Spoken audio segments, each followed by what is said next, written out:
This is Make it plain. Make it plain. MIP. With Masanella Matfumo. Mark Thompson. Make it plain. Get woke. God bless you. Get woke. Get ready for impeachment. Another edition of Make It Plain, the podcast.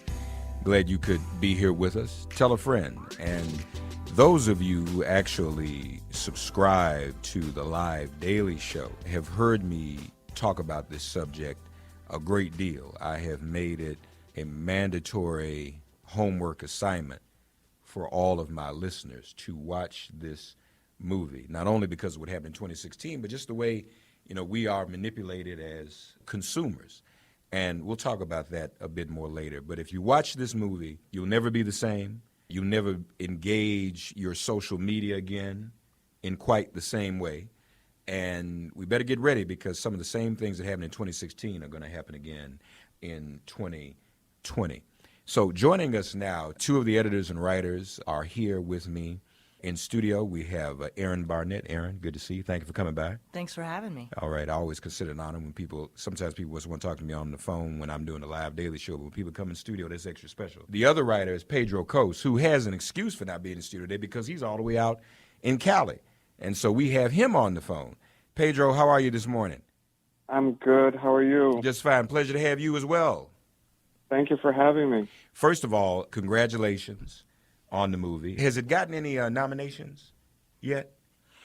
It was a little early for the nominations, but the audience response has been extraordinary. The film has really connected with people all over the world, which is very exciting. Yeah. From the UK to the US to even my home country of Brazil, I've been getting messages from a lot of family and friends down there. So it's been really extraordinary seeing such a strong audience reaction and engagement with the film and the topics. Well, congratulations on that. How did you get involved in the project, Erin? Well, since I'm an editor, I was brought on board when they were probably about 50 to 60% of the way through the production. And I sat down and had an interview with one of the directors, Kareem.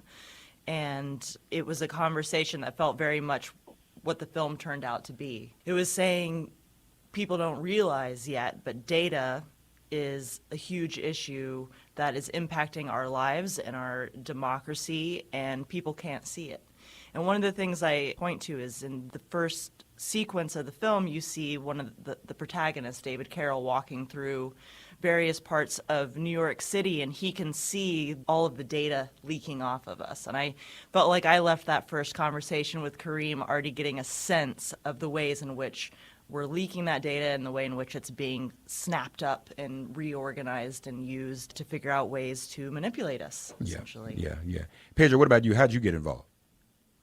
Well, I got involved quite early on. I've worked with Jahan and Kareem, the co-directors, before on their previous film called The Square, which was about the Arab Spring in Egypt. And I was lucky enough to be one of the editors of that film. And we had an extraordinary collaboration on that. And when they were gearing up to do this is quite a long time ago. This is 2015.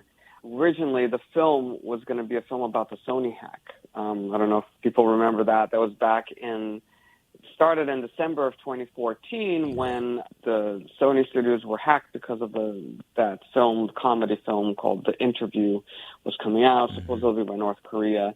And so, Kareem and Jahan are really fascinated and really drawn to stories at the intersection of technology and politics and art. And they reached out to me not long after, and I was fascinated by this topic too, about how this new world that we live in of information, in this information age.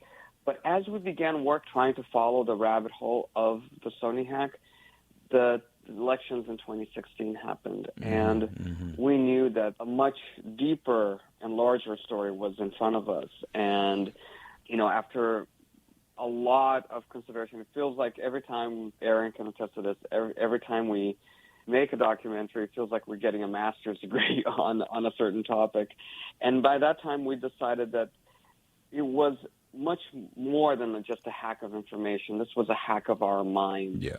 And our realities. And we pivoted the film and really met what now are sort of the main characters of the film. We met Carol Cadwalader, the Guardian journalist, in 2017. We also met David Carroll in 2017 and began filming with David. And it was then at that point that we knew that we were onto a larger, this story could actually tell the larger story of what is really going on with our data and how our personal information is being used to categorize us and to model all of us and to really shape our individual realities with micro-targeting. And so we wanted to go down that. Pedro mentioned, Aaron, it's like getting a master's degree. So were you as aware?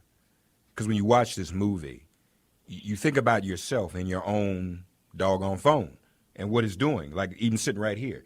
Were you that conscious of that before you started working on this project yourself?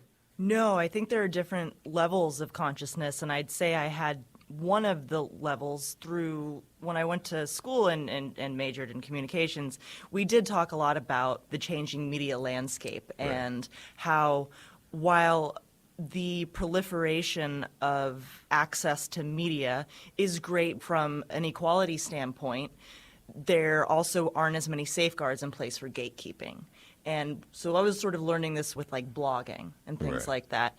And this was really before, at this point in time, Facebook was still just in universities. It hadn't spread the way, it wasn't the Facebook we know today. It wasn't, now I'll go home and just see like my dad scrolling through Facebook and then he'll tell me about a headline I see. And so I was aware that the way we were consuming news put us at the risk of being inside echo chambers, but I felt this was something we were doing to ourselves. I hadn't thought as much about the targeting aspect and how the more that was known about us, the more boxes we could be put into and the more vulnerable we become from a consumer standpoint, but also from an intellectual and political standpoint. Pedro, talk to us a little bit about, or help us inform our audience, some of the things that actually take place when it comes to our social media, our activity on the internet, and our phones. That data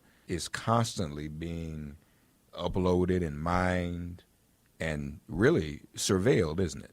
Yeah, in a way, I mean, it's almost like not only does Big Brother exist, we're paying for Big Brother. We're bringing Big Brother into our own home happily and paying for it on a monthly basis with all our different devices. It is not just Cambridge Analytica, and it's not just Facebook. This is everything. Like, for example, every time you, as Aaron was saying, you're scrolling on Facebook and you like something, every time you do a Google search, every time you use Google Maps on your phone, Instagram, like every single platform, you're emitting data. And what is data? Data is sort of recorded human behavior. Even when you buy your credit card purchases, anytime you use your card. So all of that data, it doesn't just disappear. It doesn't just go evaporate into the atmosphere. It is siphoned into basically a marketplace. Your data, like your likes, your Google searches, your location, you name it, on, that is then can be traded and sold to advertisers, usually to sell you toothpaste, a beach vacation in Florida or wherever. But that also began, and it's usually, they say, well, it's to better serve what your likes and your needs.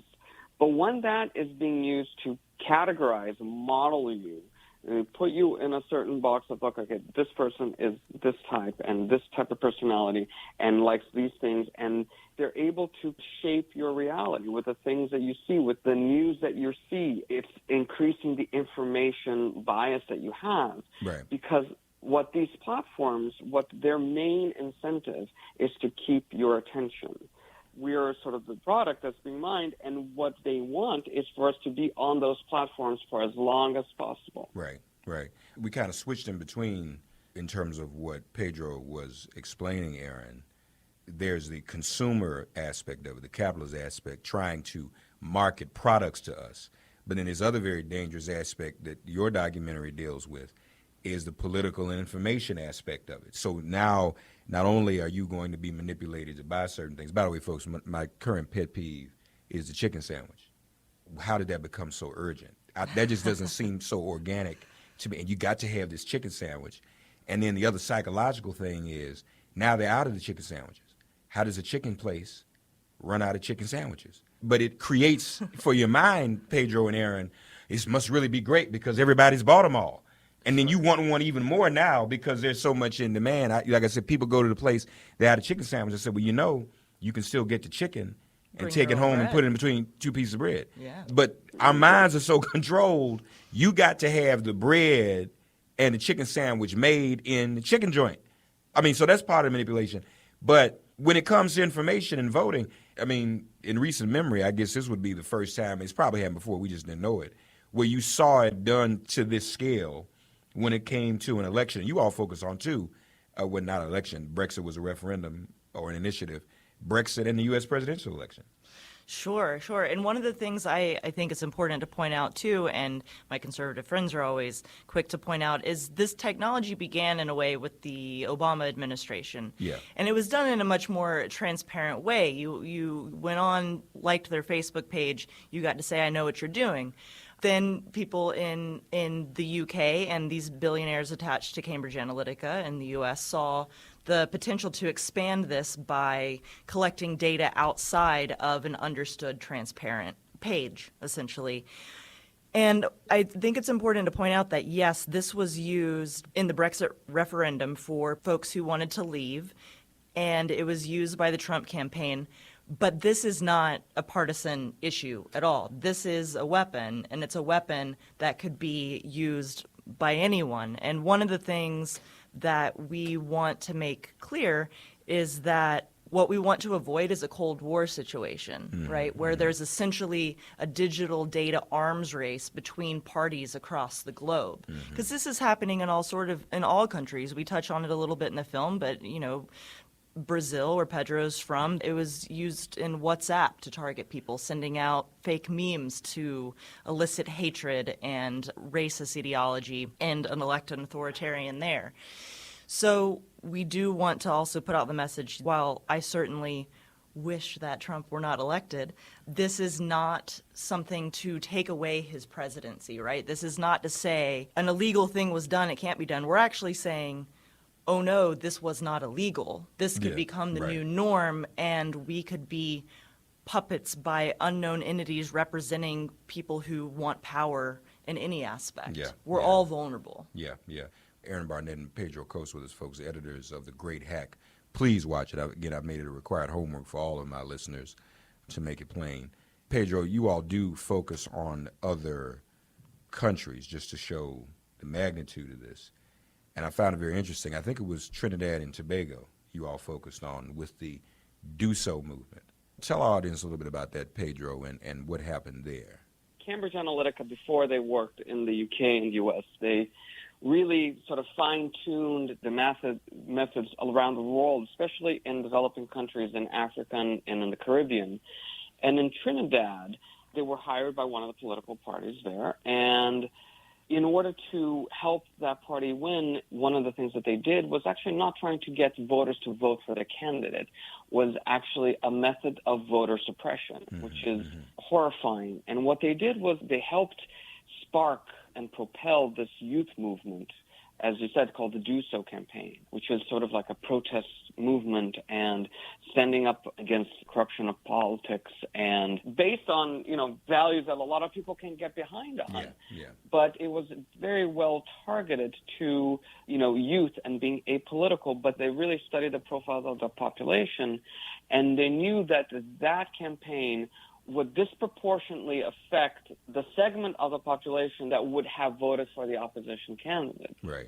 And so this suppressed the vote for that other candidate and was able to give the difference, the electoral difference, that the party that hired Cambridge Analytica to actually be successful and win the election. Right. And that happened in 2016 here in the United States in a more fine-tuned and powerful way. Yeah. And Do So was to suppress the black vote. And that's got some history in the black community, legitimately. There have been debates, should we boycott or withhold elections?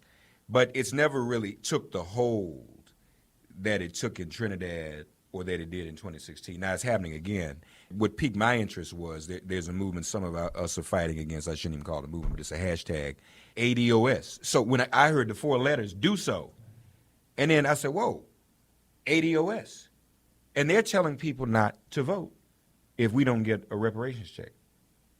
So, when I'm going around speaking, I'm saying, listen, y'all, we all been in favor of reparations, but if somebody tells you not to vote, one has nothing to do with the other, so don't fall for it. And do so, when I hadn't heard of do so before I saw The Great Hack. And so that kind of crystallized it for me in terms of, how that works. So just be forewarned, people. If you're on social media and people telling you in this day and age not to vote for random reasons you never heard of before, be very, very careful. Absolutely. And, the way we saw it in the 2016 election, too, it was more nefarious because, at least with the Do So campaign, it was a horrible campaign, but the campaign on its face was don't vote. Yeah. Right? In the 2016 election, there wasn't an openness about actually saying don't vote, but rather certain populations were targeted with messages that they felt, I don't think we'll be able to get this group of people in this district or this state excited about voting for Trump, but I think we can deter them from voting for who our data says they would vote for, which in this case was Hillary Clinton. And so you saw portions of the black community in states like Michigan targeted with videos that I didn't see at all during the campaign, but were included in the documentary, like the Hillary Clinton super predator video and the Michelle Obama video saying, if you can't run your own house, how are you going to run the White House? Yeah. So they collected all this data and then determined, okay, which states, which precincts, which people can we send this to keep them from voting? And how does democracy work when we're so secretly trying to keep? We're already fighting voter inequality that is much more obvious on its face. You add a layer that's so duplicitous. It's unthinkable. Pedro, and that in and of itself is a form of voter suppression. It is. Let me let you speak to that. I'm going to ask you another question, but go ahead. You sound like you wanted to jump in on that, please. No, it is, and that's the thing. I mean, when we are individually being targeted by the use of our own data without our own knowledge to shape our view of the world and to keep us from exercising our right to vote. And that the problem is that is happening. That happened in Brexit as well. Certain people were targeted with ads saying that Turkey was going to join the European Union and the Turks were going to, basically the Turks were almost to the tenor of the Turks are invading. And only a small portion of people saw that ad. But that kind of campaign, stoking fear and anger, which are very effective, and doing it in a way that is completely secret and opaque, undermines our democracy. How can we actually have a debate if we're not even seeing the same reality or at the same time? Aaron Barnett is an editor of The Great Hack. We invite you to watch it. Aaron, Cambridge Analytica is to me, there are a couple of villains in this, primary villains, but Cambridge Analytica is the big villain in this. I mean, oh my God. I guess nobody just saw this coming. Yeah, and it's interesting. I sort of see Facebook kind of as the big villain in this. Yeah, right. Yeah. Oh, sorry. I don't want to take that away. But Cambridge. If you think of it like a Batman movie. Okay. And I haven't made this analogy before, so it could completely fall it's flat. Breaking. No, it could just fail. It could flop. No, I don't think it will. Go ahead. Okay, we'll see. So the movie often begins, and you see these little baddies. You see Penguin and Joker, Scarecrow, but then you realize actually there's the bigger villain that's actually recruited all these little baddies, right? Yeah. Now, in this case, Facebook didn't recruit Cambridge Analytica. There was a vulnerability based on how this technology developed unregulated. And this isn't a new thing. History often repeats itself. And with any new technology, there's opportunity for benefits to society. And there is also great risk for further divisiveness or harm to society. Right. So I think what we saw at the beginning of things like, of the internet, let's say, and then social media was this great excitement. And it was pitched to us, as Zuckerberg always says, he wanted to connect people, wanted to connect the world. And there is that aspect, but then there's also this vulnerability. And so I think companies like Cambridge Analytica are indicative of how those vulnerabilities can be exploited for monetary gain. And I think that it's funny. I villainized them a lot more in my mind before we made this film, but the way that the former CEO talked about it in the film, not Alexander Nix, but the other CEO, he says it really felt like a startup company, right? It was like there was an excitement around this new technology and we were doing this thing, and there were layers of people understanding what they were doing. And so the vulnerability is actually us not understanding what it is legal to do on the market. And so Facebook becomes this battlefield where different people can take up arms in different ways. And Cambridge Analytica was one company who took advantage of this technology in a horrible but legal way. And so many other countries can do the same until we start having conversations about regulation and also just about data in general and what can be done with it and what shouldn't be done with it. But you mentioned, this is go back to the Batman analogy. Sure. Facebook is the big villain, you think, pulling the strings? Is that what you're saying? I think they, again, it's more complicated than that because they're not pulling the strings. They're not the ones who are saying target these audiences, use the technology in this way, but the way their platform operates, it leaves open a vulnerability that I think it's more apt to say they are a war zone.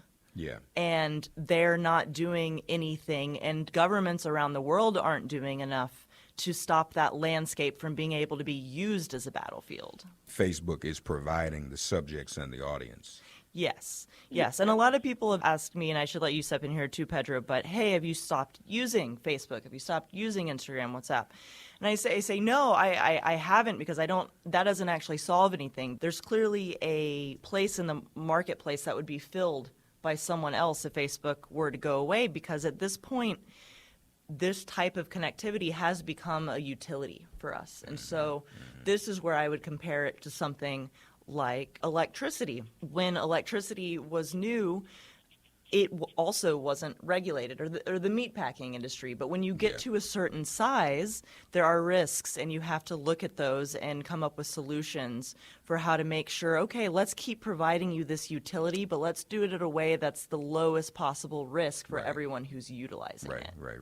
Exactly. And what we have to realize is that this whole data industry and this ecosystem of the internet and all these different platforms, from Facebook to Instagram, Google, it is not, and one of the reasons why Cambridge Analytica wanted to come work in the United States is because, as Alexander Nix told Brittany, the United States is the Wild West of data protection in a certain way, and that there are still no rules or regulations. So basically everything that was done was not illegal.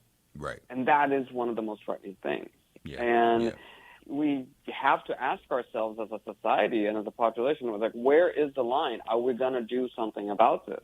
So I think that's the other thing to start thinking about and talking about is there's been a lot of great analogies, and another one is like when the automobile came to be and was being used, eventually there came enormous number of automobiles in the roads and the streets. We had to actually create traffic signs and safety precautions, because otherwise it poses a huge risk for us. People getting run over. People getting run over. Yeah, I mean, because then you had to do it. So when something's new, I remember when we used to everywhere seatbelts. I'm old enough to remember. Y'all probably not old enough to remember that, but I'm old enough to remember that. But the other thing that's interesting to me, Aaron, is especially in Britain, because they did a lot of work and a lot of exposure to show what Cambridge Analytica did. And the country's still in turmoil right now based upon something that was literally manufactured. So I often have to wonder, well, why don't you all, what happened, so just reverse it. They're still trying to uphold a vote that clearly was illegitimate and really may not have even reflected the will of the people. Yes. Well, I think this proliferation of messages that we're bombarded with doesn't stop, though, when an election's over. And I think already it's human nature to resist the idea that we're persuadable. And I've already mentioned my dad in this, but when we had a premiere in New York, after we walked out of the film, I said, what did you think, Dad? And he said, and my parents are both very liberal. And he said, I loved it, but it's just too bad about all those stupid persuadable conservatives. And it was like, oh no, Dad, you missed like the whole point. And I think there is this resistance. And we went on to have like an hour-long conversation about how he is persuadable. He might not have been persuaded in that election, but we're all vulnerable. Chicken sandwich. Chicken sandwich, exactly. And so I think what we're seeing in Britain is a combination of a reluctance for people who were exposed to the types of memes we're talking about, like with Turkey and, it's an invasion. We're seeing a resistance for them to accept perhaps that they were persuaded. But then also, Pedro mentioned the fact that there's no transparency around this. And so not only are we in echo chambers, we're in echo chambers with no thumbprint that we can go back and look at. You'll never know what I see in my newsfeed. We can't ever look back. We can't ever look and see what is targeted at me. It disappears. It's individualized and it's gone. And so I think that's part of it too. And then the last layer is you're still getting bombarded with the news of the day and the messages that the people who are targeting you want to have on your mind. So that campaigning isn't stopping in Britain. And so there's no moment to stop and say, let's analyze and figure out what might have happened and think about what we should do to rectify it. Pedro, Aaron alluded to some people having conversation or even asking you, have you deleted your Facebook or your social media? What's your position on that, Pedro? Because some people are pretty religious about that. They've left it. They won't even deal with the social media anymore. What advice do you give people? What do you think? That has been a very common reaction to people watching the film. Where I stand, and I think I'm in pretty much the same position as Aaron, and I feel the same way. I haven't left social media, but here's the thing, because it's becoming an utility. It is not all social media is bad. Not all. What is frustrating is that almost we're being forced into this false binary where you have to either be off social media to protect yourself or be on and be completely invulnerable. And so the only option is you have to agree to the terms and conditions. I think we have to begin to rethink this social contract that we're being forced into.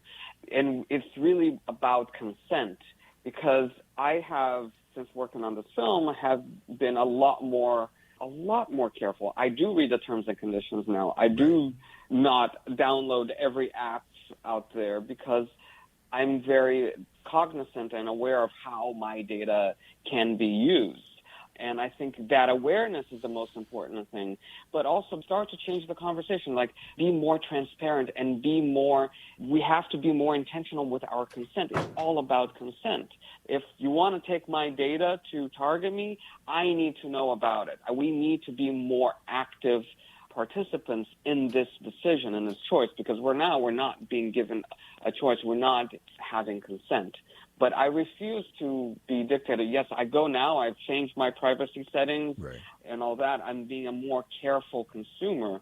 But I think we need, as a whole, we need to change this conversation and stop this false binary, whether it's either you're completely vulnerable to be on these platforms or you're not on them at all. Pedro says we still really don't have consent. You agree? I would definitely agree. I think we aren't literate enough in this incredibly complex data marketplace to give true consent. I don't think that we know what we're being asked. And I wanted to sort of piggyback on what Pedro was saying about this false binary, because something that's unique about social media is it's a place where data is mined and you're targeted. And so I think that's why it feels like, oh, if I get off social media, it'll fix the problem. But that's also a false sense of security, because yes, while it's unique that you're mined and targeted there, you're being mined in so many aspects of your life, as we mentioned at the beginning of this conversation. And so the mining doesn't stop. You are only controlling the number of ways you can be targeted. But another aspect of this is Facebook doesn't actually sell your data. They sell what are called lookalike audiences.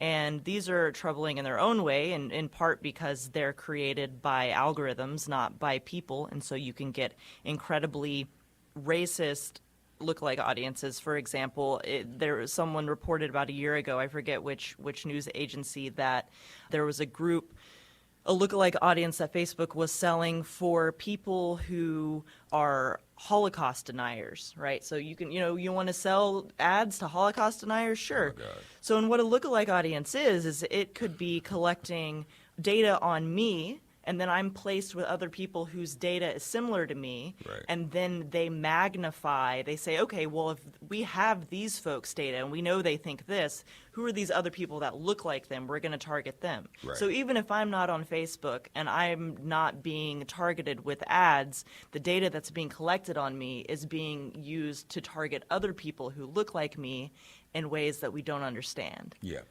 And it still could get back to you somehow. Right, exactly. It could get back to me Be- in other ways.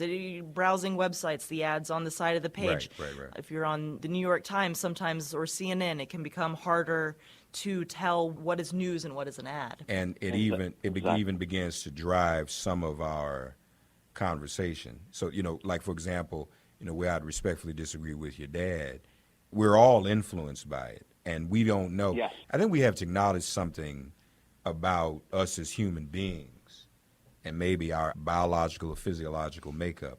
The shinier it is, the more we're influenced by it. That's just the way we look at things. And the internet is still a shiny thing. And so the internet is new, relatively. Yeah.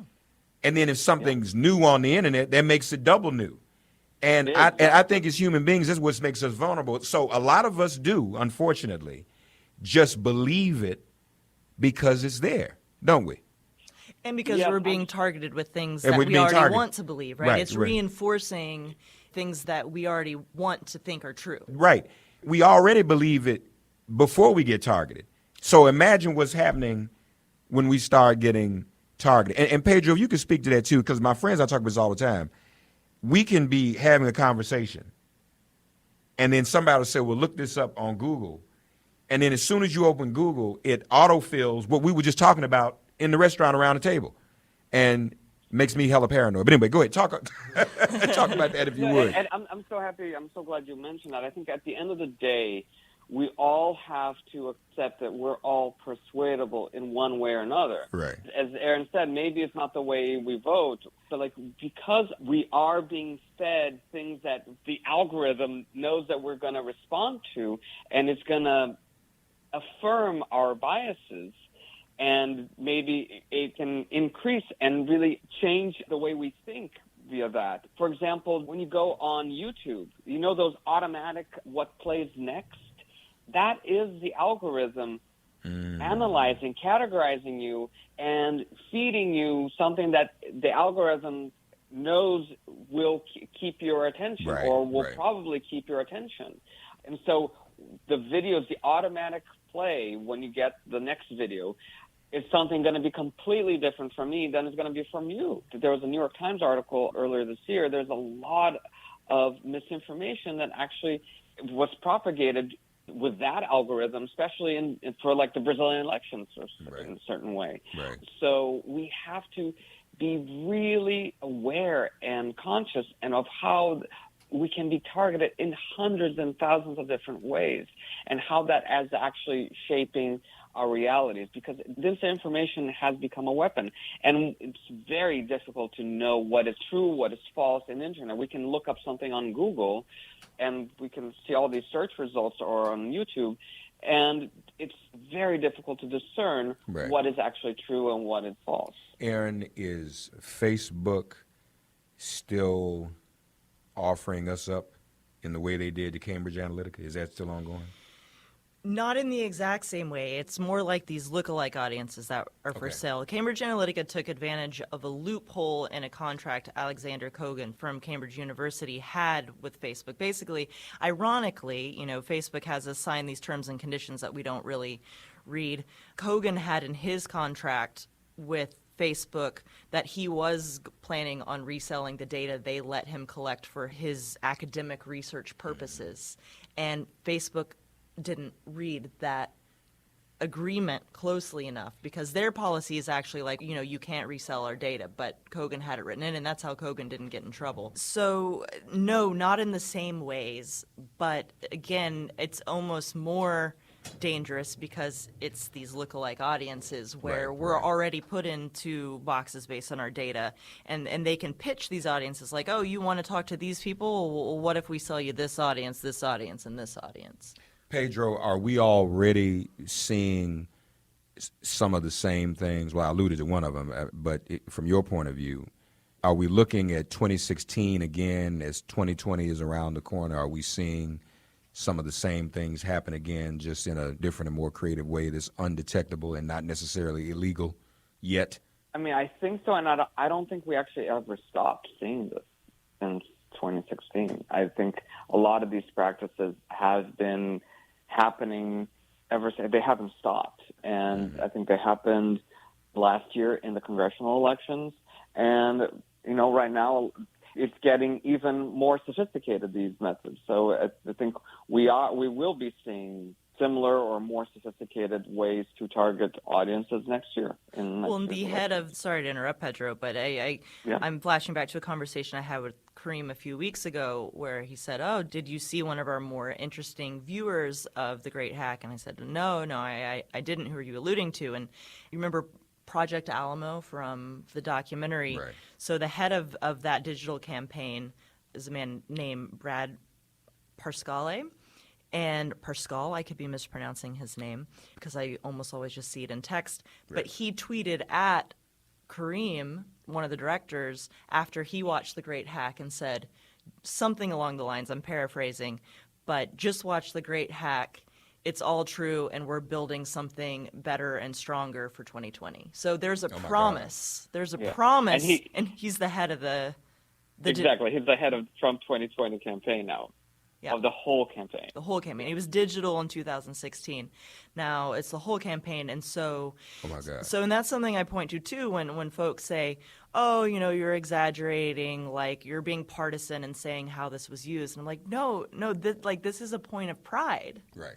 And folks, to their credit, the movie talks about what Obama did, but you can't set up something like that and just presume everybody is going to use it for good or knows how to use it for good. Sure. The Obama campaign just happened to do it, and as you said, we're pretty transparent. There was no manipulation of people's headspace, but this is utter manipulation. And if, it's funny because as Americans, we get exceptional and arrogant. But when we look at Britain, and everybody sees that's just utter turmoil, and yet, some of us in America are unwilling to look in and say, wait a minute, are they looking at us the same way? In Britain, are they saying, look at them, their stuff is a mess? We're looking at them and saying that, no, their stuff is a mess. But the same company did this to two nations across the pond, Pedro. Yeah, and many more. Yeah, and many more, too. And the same billionaires are bankrolling these companies, too. Oh, goodness. Yeah. The Great Hack. Folks, read the terms and conditions. I know you don't want to. As we always say, start to more and more exercise your third eye. It's just like in conversation. If you and I are talking, Aaron, and we're just meeting each other, you can discern as best you can whether I'm genuine or not or whether I'm telling you the truth. So you kind of have to use the same faculties even online. But like I said, it's something about the human brain. When it's online, it must be true. It must be real. It's shiny, and it's on my laptop and on my phone. Sure. Well, and something else I wanted to point out, too, is that instinct you're alluding to is so important to one-on-one interaction and determining who's safe to have a relationship with and to get close to. Now, this same instinct is being used against us online and can betray us because I can't tell you how many times in the election in 2016, leading up to the election, I'd say, well, what is it you don't like about Hillary? And so many times I heard people say, there's just something about her. I can't name it. There's just something. And so I would say, when you talk about the third eye, anytime you say there's just something about something, pause and consider that the way we're bombarded isn't, they're not trying to change our minds with one meme or one video. Right. It's a bombarding. It's a sum of all the parts, and the sum they're going for is an emotional reaction you can't quite put your finger on, you can't quite intellectualize. Mm-hmm. And so be aware of feelings and make sure you're not just fact-checking the news you're being targeted with, fact-checking the memes you're being targeted with, fact-check your gut. Yeah. Because that's what they're going after. Next project, what are you working on now? Right now, I am working a sort of completely different direction, but I'm working on a project with Liz Garbus and HBO that's loosely based on the late Michelle McNamara's book, I'll Be Gone Into the Dark, about the Golden State Killer. Ah, okay. But, it's sort of the flip side of Data in a way, because the Golden State Killer was caught by entering his DNA profile into a heritage website that collects our data and being able to trace his lineage and capture a serial killer, right? So there are many sides to this. So there are two sides to the sword, right? Yeah, a wrong clock is right twice a day. Pedro, what are you working on?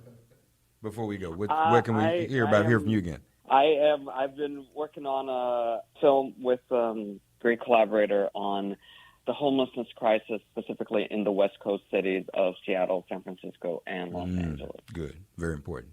Well, you both are doing very important work as documentarians. I know it's a special. Thank you so much. Special field.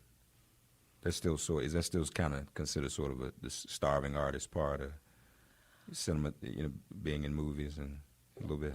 There's certainly no glamour to it. That's you don't get into it for the fame and the glamour. But what I love about it is I love storytelling, and I was actually torn in college whether or not I wanted to continue in academia in sociology or whether or not I wanted to get into film.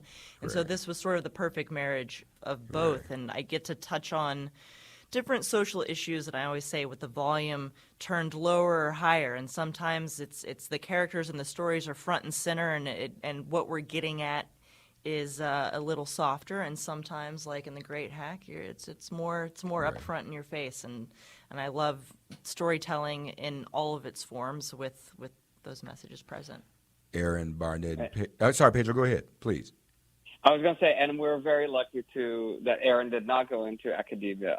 I'm telling you. Because Aaron is a genius, and clearly it was extraordinary to have her prowess on The Great Hack. Right back at we're you, very Pedro. lucky. It is an art and a skill to know how to tell that story and to present it in such a way. And you all do this in a compelling way. Folks, drop what you are doing.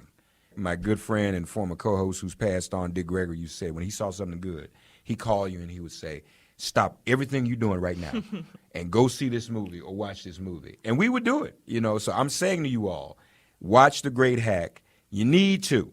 We're not helpless.